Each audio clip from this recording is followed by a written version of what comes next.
والإسلام ديني ومحمدا رسول الله ويقيني أدنو إليه ساجدا بجبيني.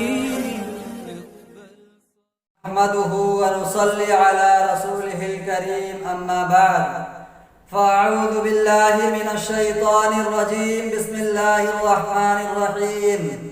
شهر رمضان الذي أنزل فيه القرآن هدى للناس وبينات من الهدى والفرقان فمن شهد منكم الشهر فليصم ومن كان مريضا أو على سفر فعدة من أيام أخر.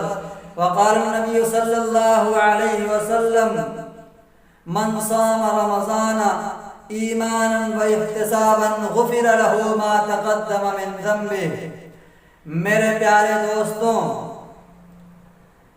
آپ کو معلوم ہے کہ رمضان المبارک کا مہینہ چل رہا ہے اور اللہ تبارک و تعالی نے اس مبارک مہینے میں بہت سارے انعامات فرمائے ہیں.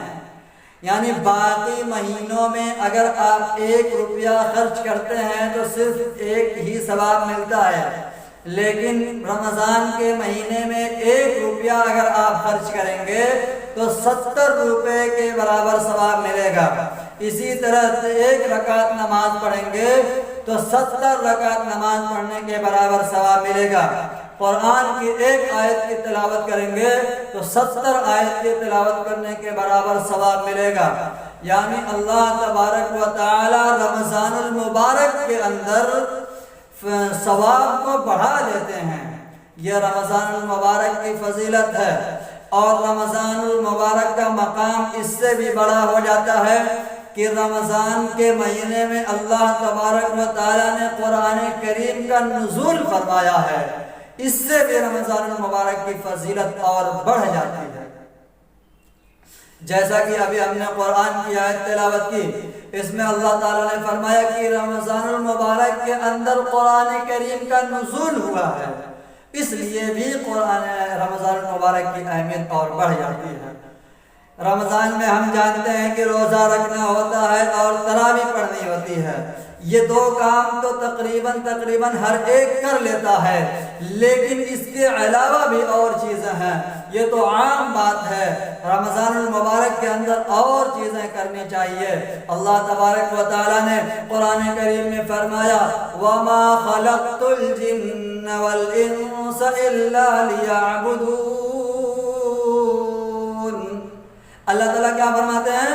قرآن کریم میں فرماتے ہیں کہ ہم نے انسان اور جنات کو صرف اور صرف اپنی عبادت کے لیے پیدا کیا ہے. جب قرآن کریم میں اللہ تعالیٰ نے فرما دیا کہ انسان اور جناتوں کو ہم نے صرف عبادت کے لیے پیدا کیا ہے تو اس سے یہ بات سمجھ میں آتی ہے. اس پر ایک اعتراض ہوتا ہے کہ انسان کو پھر عبادت کے علاوہ کوئی اور کام کرنے کی گنجائش نہیں ہے، عبادت کے علاوہ کوئی اور کام نہیں کر سکتا. لیکن ایسا نہیں ہے. اللہ تبارک و تعالیٰ نے اس کے علاوہ بھی کام کرنے کی گنجائش دے رکھا ہے. جب انسانوں کو اللہ تبارک و تعالیٰ نے پیدا کرنے کا ارادہ کیا تو فرشتوں سے مشورہ طلب کیا. مشورہ کیا کرنا تھا؟ بس یوں ہی مشورہ طلب کیا. اللہ تعالیٰ کسی کا محتاج نہیں. تو فرشتوں نے کہا کہ اللہ آپ کیا کرنے کے لیے ایک نئی مخلوق بنا رہے ہیں؟ ویسے ہی جناتوں کو بنا رکھا ہے، یہ لوگ خرافات مچاتے ہیں، پھر ایک نئی مخلوق آئے گی اور وہ بھی آپس میں دنیا میں خون خرابہ کریں گے. تو اللہ تعالیٰ نے کہا نہیں، ہم کسی مقصد کے تحت انسانوں کو بنا رہے ہیں. آگے اللہ تبارک و تعالیٰ نے فرمایا ان اللہ اشترى من المؤمنین انفسهم واموالهم بان لهم الجنہ.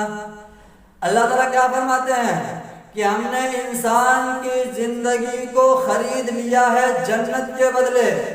ایک جگہ فرمایا کہ ہم نے انسانوں اور جناتوں کو صرف عبادت کے لیے پیدا کیا. دوسری جگہ اللہ تبارک و تعالیٰ نے فرمایا کہ ہم نے انسان کی زندگی کو خرید لیا اور جنت کے بدلے خرید لیا. جب خریدار کسی چیز کو خرید لیتا ہے تو مکمل طور پر اس کو اختیار ہو جاتا ہے، اس پر خود سے اسے کوئی کام کرنے کی اتھارٹی نہیں ہوتی ہے۔ پھر وہی اعتراض یہاں ہوا، جب اتھارٹی نہیں ہے تو پھر باقی کام انسان کیسے کرے گا؟ لیکن قربان چاہیے اس خریدار پر جس نے پورے جان و مال کو خرید کر کے بھی چھوٹ دے رکھا ہے، جاؤ تم اپنا کام کرتے رہو، تم روزی بھی کماؤ، تم کھاؤ بھی، تم پیو بھی، تم گھومو بھی، تم ٹہلو بھی، لیکن جو اللہ تبارک و تعالیٰ کا حکم ہے اسے تم بجا لاؤ، اس کی فرما برداری کرو، اس کی اطاعت کرو۔ اگر اس کو کرو گے تو اتنے ہی ثواب ملے گا جتنا اگر مکمل طور پر تم اللہ کے سپرد کر دیتے جیسا کہ اللہ نے تمہیں خرید لیا ہے۔ تو انسان کو چاہیے کہ اللہ تبارک و تعالیٰ کے احسانات کو سمجھے اور اس کو مانے، اور رمضان المبارک جیسے مہینے میں عبادت میں اپنا وقت گزارے۔ یوں ہی تو پورے سال عبادت ہوتے ہیں، لیکن انسان ایسا ہے کہ یہ غافل ہو جایا کرتا ہے۔ انہی غفلت سے توجہ دلانے کے لیے اللہ تبارک و تعالی بیچ بیچ میں اسی طرح کی چیزیں لے کر کے آتے ہیں، کبھی رمضان کے شکل میں، کبھی شب برات کے شکل میں، کبھی کسی اور شکل میں ایسی چیزیں آتی ہیں جس میں آدمی عبادت کی طرف متوجہ ہو۔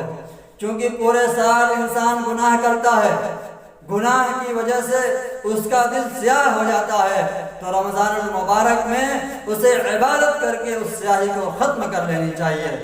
ایک مثال سے بات سمجھتے جائیے، جیسے کہ کوئی مشین چلتی ہے، گاڑی چلتی ہے، جب خوب چلتی رہتی ہے تو اسے لے جا کر کے سروس کرانے کی ضرورت پڑتی ہے، اوور ہالنگ کرانے کی ضرورت پڑتی ہے۔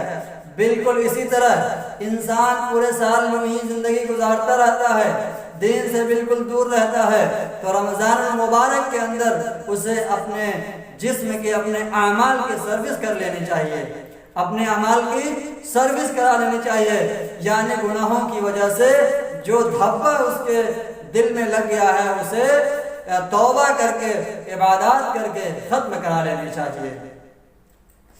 اسی لیے اللہ تبارک و تعالیٰ نے قرآن کریم میں فرمایا، یا ایھا الذین آمنوا کتب علیکم الصیام کما کتب علی الذین من قبلکم لعلکم تتقون۔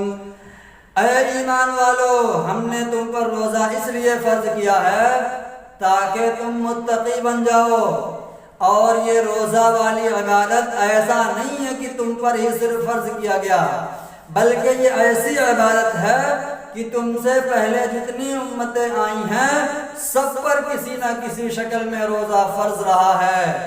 یہ نعمت تمہارے ساتھ، وہی نعمت تمہارے ساتھ بھی ہے، لیکن تمہاری جو شکل ہے روزہ کی وہ الگ ہے اور باقی لوگوں کی الگ ہے۔ اور اللہ نے آگے فرمایا، روزہ کیوں فرض کیا؟ اس لیے کہ تم پریشان ہو جاؤ۔ روزہ کیوں فرض کیا؟ اس لیے کہ تم بھوکے پیاسے رہو؟ نہیں، مقصد یہ نہیں ہے کہ تم پریشان ہو جاؤ، مقصد یہ نہیں ہے کہ تمہیں تکلیف ہو۔ اگر یہ مقصد ہوتا تو روزے کے اندر ڈھیل نہ دی جاتی مسافر کے لیے، اگر یہ مقصد ہوتا تو روزے کے اندر بیمار کو ڈھیل نہ دی جاتی، بلکہ اس روزے کو فرض کرنے سے یہ مقصد نہیں ہے کہ تم پریشان ہو جاؤ۔ آگے فرمایا مقصد کیا ہے؟ لعلکم تتقون۔ کیوں فرض کیا گیا؟ تاکہ تم نیک بن جاؤ، تم متقی بن جاؤ، تم پرہیزگار بن جاؤ، تمہاری اوور ہالنگ ہو جائے، تمہاری صفائی ہو جائے۔ اس لیے روزہ فرض کیا گیا تاکہ تم صاف ستھرا ہو کر کے آئندہ کی زندگی بھی صحیح طریقے سے گزارو۔ تو جو لوگ روزہ کے بارے میں اعتراض کرتے ہیں کہ روزہ کیوں فرض کیا گیا، پریشانی ہوتی ہے، پریشانی نہیں بلکہ آسانی کے لیے روزہ آیا ہے۔ اسی طرح ڈاکٹری لیول سے بھی اس میں فائدہ ہوتا ہے۔ ڈاکٹروں کا یہ کہنا ہے کہ جب آدمی اس قدر بھوکا رہتا ہے، مکمل 1 مہینہ تسلسل کے ساتھ بھوکا رہتا ہے، تو اس کے پیٹ کے اندر، جسم کے اندر جو چھوٹی چھوٹی بیماریاں ہونی ہوتی ہیں وہ خود بخود ختم ہو جاتی ہیں، اس طرح مکمل 1 مہینے کے روزہ رکھنے سے۔ تو ڈاکٹری طور پر بھی فائدہ ہوتا ہے اور دینی طور پر بھی فائدہ ہوتا ہے۔ اس لیے روزے کو بوجھ نہیں سمجھنا چاہیے، عبادت سمجھ کر کے اس روزے کو رکھنا چاہیے، اور اس بابرکت مہینے کو یوں ہی نہیں برباد ہونے دینا چاہیے، بلکہ اس کو مکمل عبادت کے ساتھ اپنے وقت کو کاٹنا چاہیے۔ الله ربي والإسلام ديني ومحمدا